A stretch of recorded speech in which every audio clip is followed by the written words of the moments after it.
தாய்லாந்தின் பெண் பிரதமர் பைத்தோங்தன் ஷினவாத்ரா கம்போடிய முன்னாள் பிரதமர் உன்சேனுடன் தொலைபேசியில் உரையாடியது கசிந்திருப்பதை அடுத்து அவர் பதவி விலக நெருக்குதல் அதிகரித்து வருகிறது.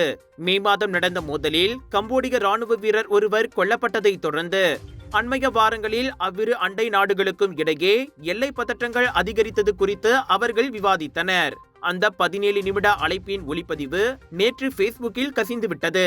அதில் தாய்லாந்து ராணுவ தளபதி ஒருவரை சிறுமைப்படுத்தும் வகையில் பைத்தோங்தன் பேசியதாக தெரிகிறது. அதாவது அந்த அதிகாரி எல்லாமும் சுமூகமாக போய்க் கொண்டிருப்பது போன்றே நடந்து கொள்கிறார், பயனற்ற விஷயங்களை பேசினார் என பைத்தோங்தன் கூறினார். எனினும் விஷயம் கசிந்ததும் அந்த அழைப்பை பேச்சுவார்த்தை நுட்பம் என்று அவர் தற்காத்தார்.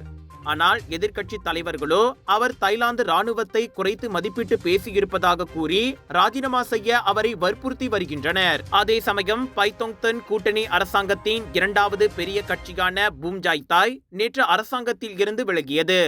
மேலும் இரு கூட்டணி கட்சிகள் தங்களின் நிலைப்பாடு குறித்து இன்று முடிவெடுக்க உள்ளன. இதனால் பியூதாய் கட்சியின் ஆட்சி ஊசலாடுகிறது. ஏற்கனவே சிறிய பெரும்பான்மையில் உள்ள அரசாங்கத்தில் இருந்து மேலும் சில கட்சிகள் வெளியேறினால் ஆட்சி கவிழுவது நிச்சயம். இவ்வேளையில் தாய்லாந்து பிரதமருடனான ஒளிநாடாவை தாம் கசிய விடவில்லை என கம்போடியாவின் மிக நீண்ட கால பிரதமராக இருந்தவரான உன்சேன் கூறியுள்ளார்.